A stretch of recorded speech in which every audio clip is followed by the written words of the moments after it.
Hôm nay, tôi sẽ giới thiệu đến các bạn bộ phim khoa học viễn tưởng của Anh nói về một anh trai đẹp đi đáy 5 phút, khi quay lại thế giới đã bị diệt vong. Chắc hẳn có bạn sẽ la lên đái, ị gì mà ghê thế. Mở đầu bộ phim là cảnh ba người bạn thân là Jay, Pete và Toby đang quẩy cùng nhau trong một quán bar. Họ say sưa bàn tán về số đo 3 vòng của cô gái vừa mới gặp. Sau khi nốc khoảng chục ly, Pete không chịu nổi nữa phải đi xả nước cứu thân. Anh ta có thói quen hát hò và nhún nhảy trong lúc xả. Sau khi xong, anh ta quay lại chỗ ngồi thì bỗng hết hồn khi thấy người chết la liệt trên sàn, mọi thứ xung quanh bị tàn phá. Anh ta còn thấy trong đó có một người giống anh, chỉ khác là hơi bị nhiều lông. Quá sợ hãi, anh lao vào nhà vệ sinh núp. Tự trấn an mình, anh ta lấy hết can đảm quay lại quầy 3 lần nữa và thấy mọi thứ trở lại bình thường.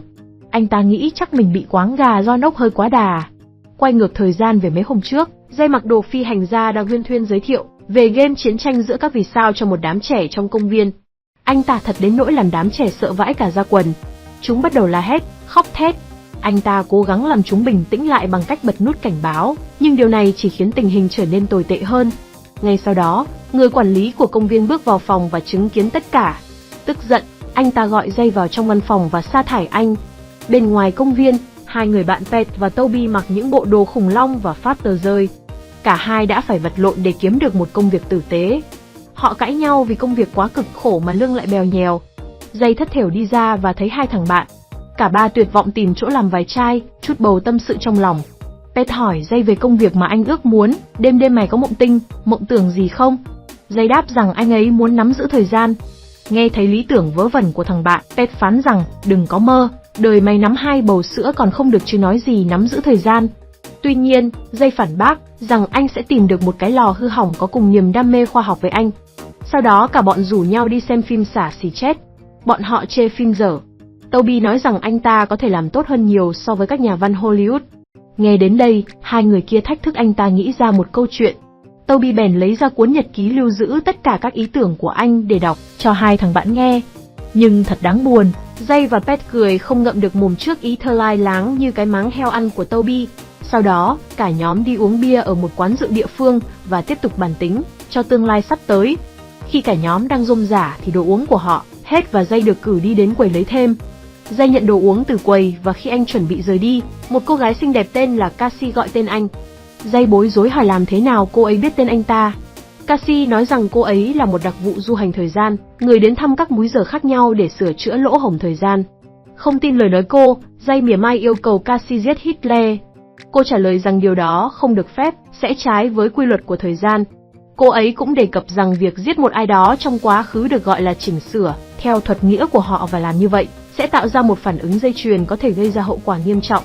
Tuy nhiên, Cassie tiết lộ có một nhóm sát thủ thời gian chuyên giết những người nổi tiếng ngay sau tác phẩm nổi tiếng nhất của họ. Ví dụ chúng giết Da Vinci ngay sau Mona Lisa, hay giết Kurt Cobain ngay sau Nevermind. Cassie nói rằng công việc của cô ấy là sửa chữa những rò rỉ thời gian để thời gian có thể hoạt động trôi chảy. Công việc của cô ấy khá nhàm chán, nhưng có đặc quyền là được gặp gỡ những người nổi tiếng trong lịch sử, như Jay. Hóa ra trong tương lai Jay là người nổi tiếng. Cô nói có một số cuốn sách viết về anh và gọi anh là Jay Đại Đế, rằng cô không chỉ là một người hâm mộ đơn thuần mà là fan cuồng của anh. Jay bị Cassie cuốn hút hoàn toàn, bởi vì anh chưa bao giờ có một cô gái để nói chuyện về khoa học viễn tưởng. Họ nói chuyện thêm một chút nữa rồi chia tay. Jay cho rằng bạn bè đã gài bẫy anh với Cassie để khiến anh cảm thấy tốt hơn sau khi bị sa thải. Tuy nhiên, khi anh ta hỏi các bạn về điều đó, họ đều phủ nhận. Jay liền kể lại toàn bộ câu chuyện cho họ nghe, nhưng Pete và Toby không tin. Sau đó, Pete đi vào nhà vệ sinh. Khi bước ra anh ta thấy như cảnh đầu của bộ phim, tất cả mọi người đã chết trên sàn. Anh ta vội quay vào nhà vệ sinh, sau đó anh quay lại quầy 3 lần nữa, mọi thứ đã trở lại như bình thường. Anh ấy kể mọi thứ cho bạn bè của mình, nhưng họ hoài nghi về câu chuyện. Pete nghi ngờ rằng đó chính là lỗi thời gian mà Cassie đã nói. Cuối cùng, Pete thuyết phục bộ đôi này vào nhà vệ sinh để kiểm tra lại. Vào bên trong, Jay kiểm tra các phòng để tìm xem có ai chơi khăm bạn anh không, nhưng không tìm thấy bất cứ điều gì. Pete sau đó đề cập rằng nếu họ muốn du hành xuyên thời gian, họ phải lặp lại thói quen đi tiểu của anh ta. Sau đó, bộ ba ca hát và nhảy cùng nhau. Khi bị một ông già đã bắt gặp họ đang hành động như vậy, nhưng Toby vội thanh minh rằng đó là một dự án khoa học. Sau khi làm phép, họ đi ra ngoài nhưng thấy mọi thứ vẫn bình thường, các bạn bắt đầu cười nhạo Pete. Sau đó, họ quyết định đi về phía bàn của mình nhưng bị sốc khi thấy hình ảnh quá khứ của họ từ 30 phút trước. Sợ hãi, bộ ba ngay lập tức rút sang một căn phòng khác và bắt đầu tìm cách phá giải tình huống này. Jay cho rằng họ không thể đối đầu với quá khứ của mình, vì điều đó sẽ tạo ra một nghịch lý. Jay nảy ra một ý tưởng là họ trốn trong một chiếc tủ cho đến khi quá khứ của họ hướng về nhà vệ sinh. Bên trong, Jay đột nhiên nhớ ra rằng vì họ đã ở trong quá khứ, nên Cassie vẫn có mặt trong quán rượu. Sau khi Cassie nói chuyện xong với Jay trong quá khứ, Jay hiện tại tiếp cận cô ấy và yêu cầu giúp đỡ. Sau đó, anh ấy tiết lộ với cô ấy rằng dò dỉ thời gian là chính nhà vệ sinh, nhưng Cassie không tin điều đó.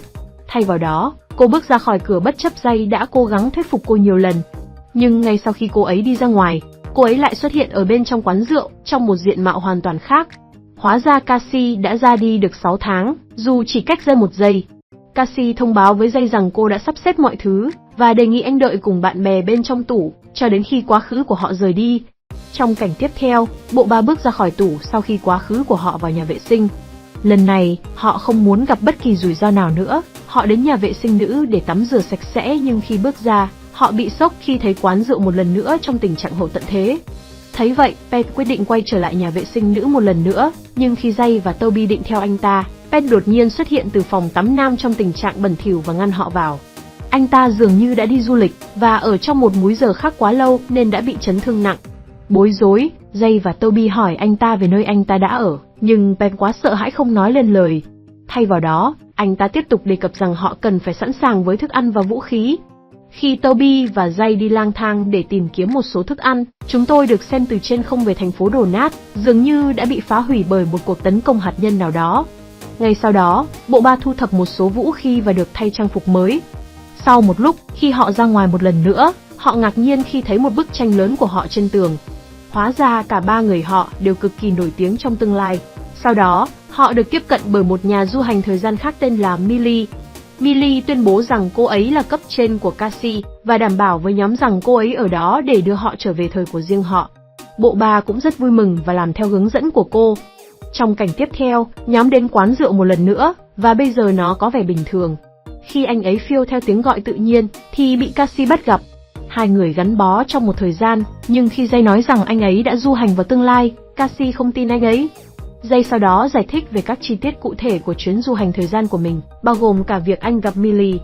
Bị sốc, Cassie tiết lộ rằng Millie là một trong những sát thủ thời gian, công việc chính là giết người, ngay sau khi họ làm điều gì đó nổi tiếng. Trong bối cảnh này, cô ấy muốn giết Jay và những người bạn của anh ta, vì họ vừa đặt nền móng cho sự nổi tiếng của mình trên một tờ giấy. Nghe thấy điều này, Jay tiến vào bên trong để cảnh báo bạn bè của mình, mặc cho Cassie nói với anh rằng nó không an toàn. Bên trong, Jay giải thích tình hình cho bạn bè của mình và họ sẵn sàng trốn thoát. Tuy nhiên, họ sớm nhận ra rằng Millie là một nhà du hành thời gian, vì vậy việc trốn thoát sẽ không giúp ích được gì. Ngay khi cả nhóm dường như sắp kết thúc, Jay nảy ra một ý tưởng. Anh ấy đề cập rằng nếu họ đốt mẩu giấy, họ sẽ không nổi tiếng trong tương lai và do đó, Millie sẽ không theo đuổi họ. Pete cũng tán thành ý tưởng này, nhưng Toby do dự, vì anh cho rằng đó là cơ hội giàu có duy nhất của họ. Mặc dù vậy, Jay cố gắng đốt tờ giấy, nhưng thật không may, chiếc bật lửa không hoạt động. Sau đó anh ta đi đến quầy để lấy một chiếc bật lửa khác, nhưng Toby ngày càng trở nên hung hăng và bắt đầu đánh nhau với Pete. Họ không ngờ rằng đang bị Millie tiếp cận. Jay và Cassie cố gắng hết sức để ngăn cô ta lại, nhưng họ dễ dàng bị chế ngự. Cô ta thậm chí còn làm Pete bị thương khi anh ấy cố gắng đốt tờ giấy một mình. Ngay sau đó, Toby tỉnh lại và cố gắng phá hủy tờ giấy, nhưng Millie sử dụng siêu năng lực của mình để cuốn tờ giấy ra khỏi anh ta, và cuối cùng phá hủy toàn bộ căn phòng. Trong cảnh sau, chúng ta thấy một căn phòng đẫm máu, với những thi thể nằm la liệt xung quanh. Tờ giấy cũng đã rơi xuống vị trí ban đầu của nó trên bàn. Quá khứ của Pete cũng bước vào cùng thời điểm, và sau khi chứng kiến cảnh hỗn loạn, anh ta chạy trở lại. Trong lúc đó, Jay thu hết năng lượng cuối cùng của mình và cố gắng lấy tờ giấy. Trong quá trình này, anh ta làm đổ bia lên đó, khiến cho những thứ bên trong bốc hơi. Với việc tờ giấy bị phá hủy, các chàng trai không bao giờ trở nên nổi tiếng và kết quả là các sát thủ sẽ không bao giờ theo dõi họ. Do đó, mọi thứ đã diễn ra được trở lại như ban đầu, và các chàng trai được đưa đến cùng vị trí mà họ đã ở vài giờ trước. Cuối cùng, mọi thứ dường như bình thường trở lại. Trong cảnh cuối cùng, khi bộ ba đến gần đường dây xe lửa, họ lại bị Cassie tiếp cận. Cô ấy đã làm việc với Jay, và ở đây nó được tiết lộ rằng họ đã hẹn hò trong 2 năm qua. Tuy nhiên, đã có một vấn đề nhỏ trong dòng thời gian và Cassie cần sự giúp đỡ của cậu bé để giải quyết. Phim kết thúc khi Cassie mở ra một cánh cổng dẫn đến tương lai, và các chàng trai nhảy ngay vào đó. Được rồi, tóm tắt đến đây là hết. Mong cả nhà sẽ thích bộ phim này. Nếu thấy hay, các bạn hãy like và đăng ký để ủng hộ cho kênh của Hà nhé. Hà cảm ơn và mến chào tạm biệt.